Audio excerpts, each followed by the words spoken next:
Hello everyone, this is Shannon from That's So Po, and today I'm here to bring you week 14 of my 2019 reads. This week was a good week. I finished one fairy tale collection and two poetry collections. First, the fairy tale collection that I finished was called East of the Sun and West of the Moon by Christen Asbjørnsen, illustrated by Nielsen. And this is a Norwegian folktale collection that I heard about from Maija at Maija Reads. She has a more recent version, something released in the past couple of years, it looks absolutely beautiful, just beautiful illustrations and all of the stories. Unfortunately, my library didn't have a copy of that, so I got an edition from the 70s, which was an abridged reprinting of the earlier version from, I believe, early 1900s. So I think probably if you are interested in this book, you should go for the newer version if you can get your hands on it. But even so, I enjoyed this earlier version. The artwork is what I think makes this collection so special. Nielsen has almost a Art Nouveau type of illustration style, just really beautiful long lines and sometimes intricate work. So the illustrations were really beautiful in this collection. The fairy tales themselves were a little bit hit or miss for me. Definitely, when you go with older folklore, there sometimes are themes that you don't necessarily love as a modern reader.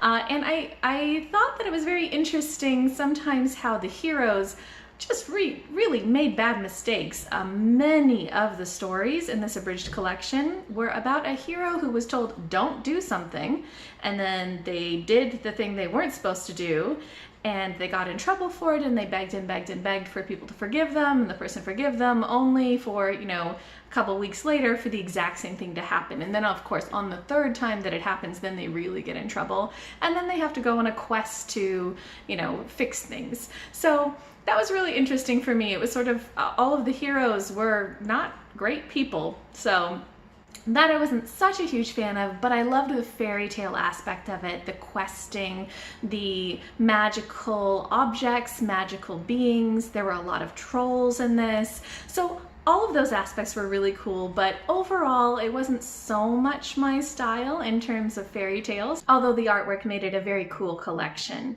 So overall, I gave this collection 3.5 out of 5 stars. Next, I finished a poetry collection called As Clean as a Bone by Emmett Wheatfall. And this is one of the collections from Fernwood Press, which has a YouTube channel that I will link below. And I really enjoyed this collection. So Emmett Wheatfall is a Black man, and he writes a lot of poems about being Black, about frustration with the system, about wanting to sort of embrace his Blackness and feel pride, but sometimes, not necessarily feeling like society is with him. He has just a lot of poems that address that issue and address his identity and his experiences. So I felt that these poems had a lot of meaning and power in them, and I definitely connected with quite a few of them. But overall, I thought that the rhythm and movement of the poetry didn't quite connect with me as well. I had a hard time finding that rhythm in these poems. So I gave this collection 3.5 out of 5 stars. And lastly, I read the poetry collection American Sonnets for My Past and Future Assassins by Terrence Hayes. This is a really interesting collection if you haven't heard about it before. Basically, Terrence Hayes is also a Black man, and after Trump was elected, I think he was going through a lot of emotions, trying to process what was going on and a lot of the hate speech that was happening, a lot of feeling like the world was crumbling, and just having so many emotions that he wanted to express. So he started writing sonnets every single day about what was going on in his feelings. And then he collected 70 of them and put them into this book. And they all have the exact same title, American Sonnets for My Past and Future Assassins. And the Past and Future Assassins basically refers to the oppressive system. So in the past with slavery and with the suppression of civil rights, and then Future Assassins, it seems like a lot of that is going to happen again. So it's addressed to the people who are making him feel like he's devalued and unsafe. And American Sonnets, because these are in a sonnet form, which is, I believe, 14 lines, but doesn't necessarily have quite the same rhythm and rhyming scheme that a traditional sonnet has. At least this is my understanding of the collection. So these poems were beautiful and powerful and so filled with emotion. I think Terence Hayes has an amazing rhythm to his poetry and an amazing rhyming and play of words that just it draws you in and it moves you about, and you just feel awash in the emotions of the poem. So I found this collection extremely strong. You really felt that emotional connection to the author when you were reading his poems.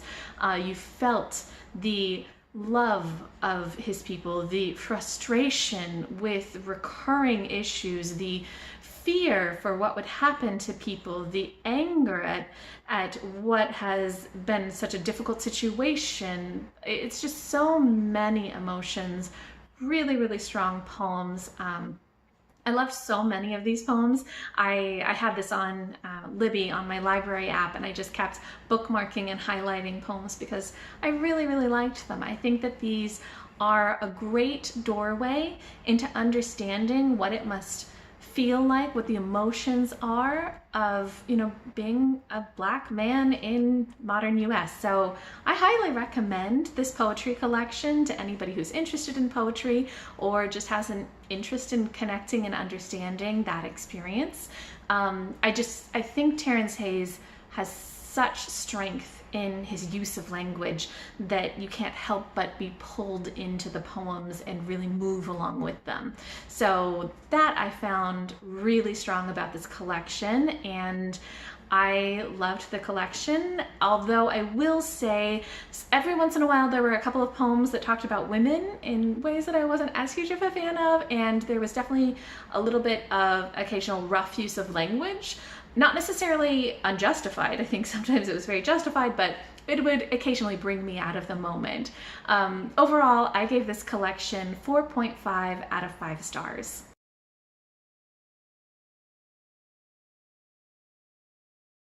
So that wraps up week 14 for me. I am very pleased that I've gotten started on poetry. I've read now one book from my April TBR, which was As Clean as a Bone, and also one book that was still left over from my February TBR, which was American Sonnets for My Past and Future Assassin. So I'm hoping that this month will be a really nice mixture of poetry collections as well as other fiction and nonfiction works.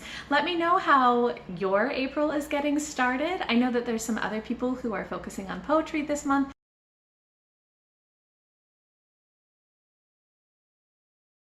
which is very, very cool. So if you are, I'd love to hear about it.